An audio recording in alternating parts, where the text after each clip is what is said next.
Welcome back to Extra Holiday Games. I'm Extra Holiday, and I barely acknowledged the fact that I actually got past that second room. Yay, by the way. I'm glad.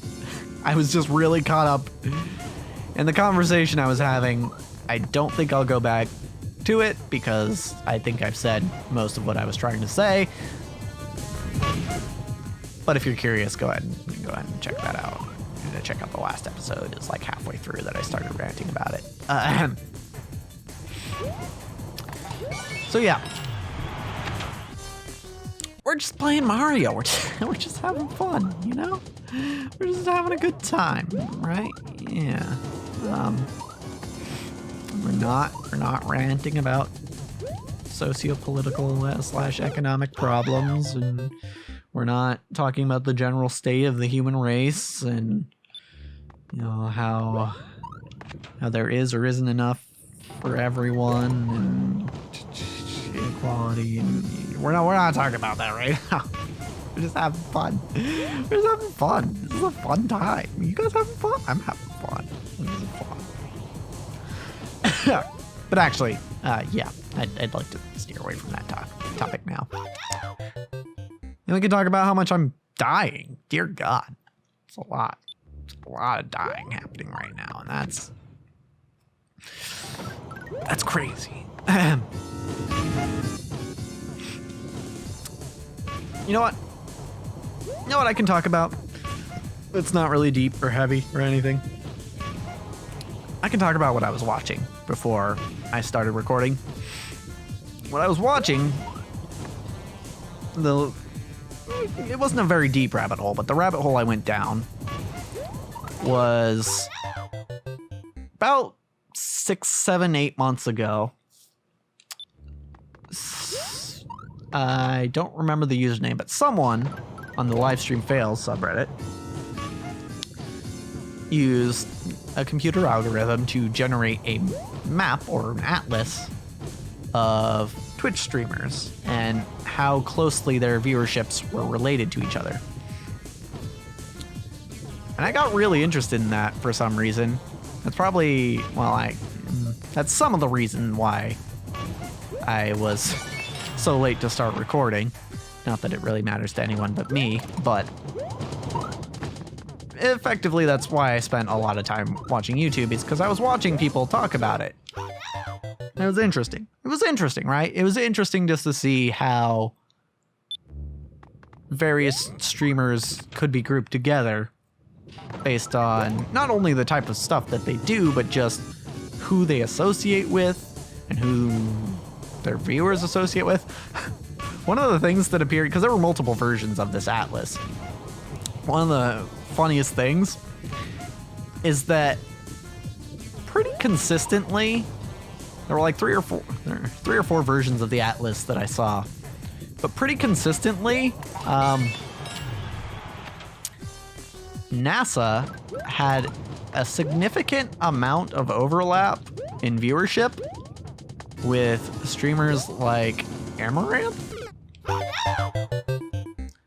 And I'm not going to say anything about the quality of either Amaranth or NASA's streams, but it's just an interesting thing to think about. It's just the same people who are watching rockets be launched, you know, who are effectively studying rocket science on Twitch, are also watching a girl in a hot tub with a Pickle Rick floaty.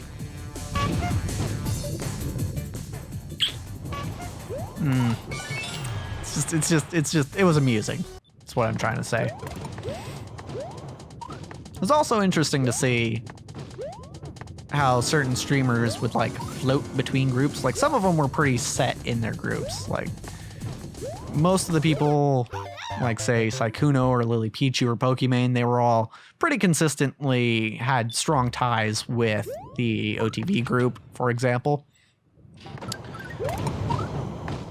But some people, like say Ludwig or who else was there?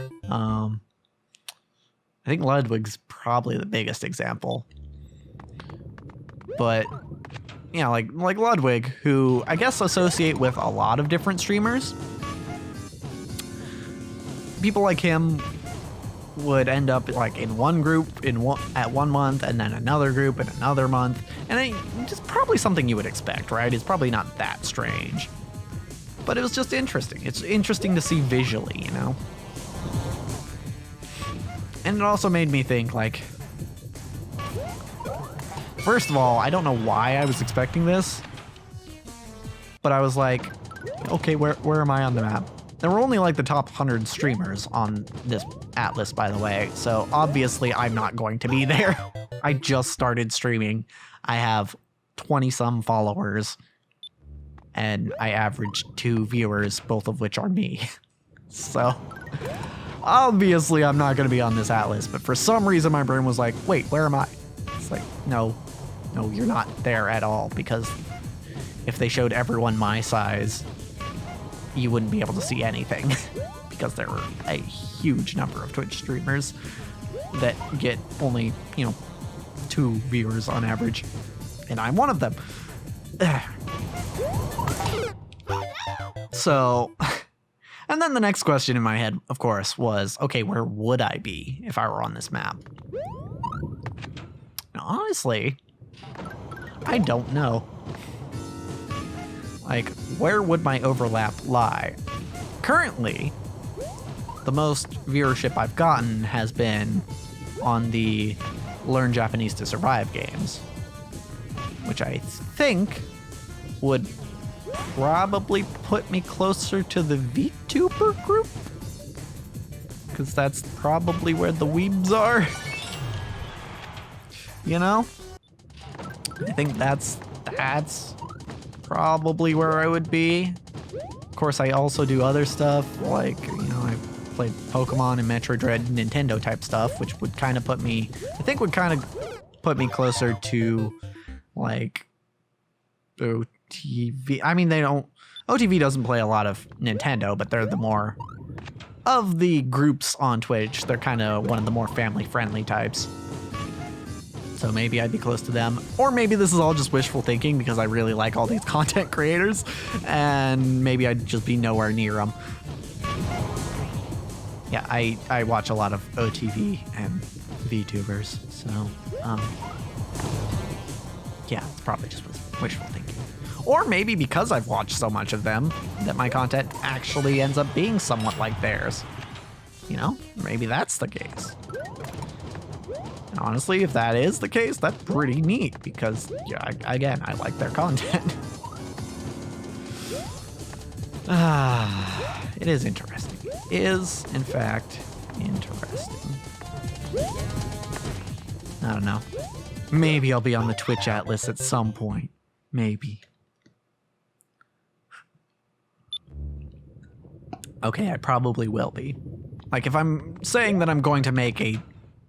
Well, okay, maybe it won't be the Twitch Atlas, but if I'm saying I'm going to make a living as a content creator, then I'll probably be on some sort of map like that. Eventually. Even if I'm not the biggest bubble on there. I'll probably be somewhere on that sort of thing eventually. Because you can't really make a living on those sort of platforms, on these sort of platforms, I should say. We're on YouTube right now. On these sort of platforms without being at least a somewhat known name, having, right? Because, okay, here's the thing. This data might be outdated because I heard it at least 2 years ago, I think. But I heard from a video that a good CPM, or I think it's cents per milli, I believe is what that stands for. A good rate on YouTube for getting paid out in your YouTube video is like $2 per 1,000 views. Right? So, say this channel. Say we're talking about this channel. And I'm getting, this is some point in the future where I'm getting 2,000, or I'm getting 1,000 views per video, right? And I put out about a video per day. Let's say 370 videos in a year. So if I'm getting 1,000 views on each video, 1,000 views average, and I'm putting out 370 videos a year, then how much money is that? That is $740. Right, 1,000 views is a lot of views, right? Like, that's a lot of people watching that. I mean, if you look at the bigger creators, obviously it's not going to look as big, but like 1,000 people's a lot. I don't think there are very few scenarios in a person's daily life where they see 1,000 people in person at once, right? I think I can really only think of a couple occasions where that was the case in my life. So yeah, that's actually a relatively large number, but still, that's only $700 a year, right? If I wanted to make a living off of YouTube and exclusively YouTube, then I would need about 5 times that amount, right? Like you could kind of live off 35K, kind of, depending on where you live. So, oh wait, no, that wouldn't even be 5 times, it'd be 50 times, right? 700 times 5 is only 3,500, so yeah, 50 times. So I would need to be getting 50,000 views on every video if I wanted to make a living exclusively off of YouTube. And that's a lot. Like, that's a lot. Like, my most viewed video that I've made is not on this channel. It's Digibridge Tamers. And I have to check this to be certain, but I'm pretty sure the last time I checked, the most views that had, or the views it had last I checked was like 30,000. And that's over the span of, and that video's been up for 5 years. So 5 years, on my most popular video so far, I haven't even managed to get that many. And when we're talking about getting that many views, or more than that many views, every day. So yeah, that's, this is all to say that, yeah, you kind of have to be a bit of a big deal to make a living in content creation. I mean, there are easier ways to make money than, well, quote unquote easier, perhaps more efficient, I guess is the word I'm looking for. There are more efficient ways to make money content creating, like streaming. Streaming pays out way better than YouTube videos do. So if you're doing that, that'd be pretty, you could manage with less than 50,000 viewers per stream. I don't know the actual numbers, but the information's probably out there. You could probably figure it out. But yeah, it's still, even then, I'm definitely not going to be making a living with my current viewership, either on this channel or on Twitch. Because it's just not enough people. It's just not enough people. Like, I'm grateful for everyone who has watched, and yeah, if you're watching, thank you for watching. I'm grateful you're here, but I need more. I need more. If I want to get to my goal, I need more. But we'll get there. We'll get there eventually, right? I don't want to seem like I'm begging, because I have full confidence that I will get there. It's a matter of time and effort. That's all. I just got to put in the time, put in the effort, and I'll be able to do it. Right? That is what I truly believe. So yeah, I don't need any pity from you viewers. Anywho, I died because I was doing a bit. Great. All right, let's give it another go. It's funny how we didn't manage to get to that other section again. So at this point, I kind of feel like paying attention would help me. Paying attention to what's going on in the game.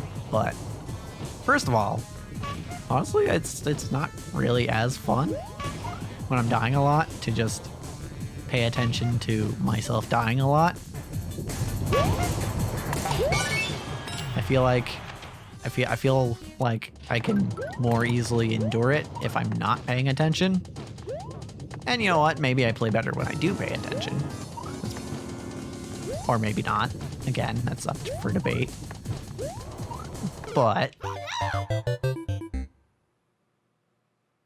this is a I'm considering this a sprint and not a marathon, or other way, marathon and not a sprint. Because even if I were playing at my best, this would still take me a number of tries, right? Like, I'm willing to admit that I am not the best gamer in the world, right? I'm not. Even when it comes specifically to Mario, right? I'm no like Grand Pooh Bear or anything. So, yeah, it would take me quite a number of tries. So, in light of that, I'm doing what I can to not have a mental breakdown playing this. Although maybe I should. Maybe like people like to watch people freaking out about it when they're playing a game, right? So maybe I should just pay attention and, you know, get frustrated and throw my controller across the room, even though you guys wouldn't be able to see it because I don't have a face cam or anything. But hey, you know what? Maybe I'll have a face cam next time. Because as for this episode, that's a wrap.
I was gonna say it. I'm probably not gonna have a face cam.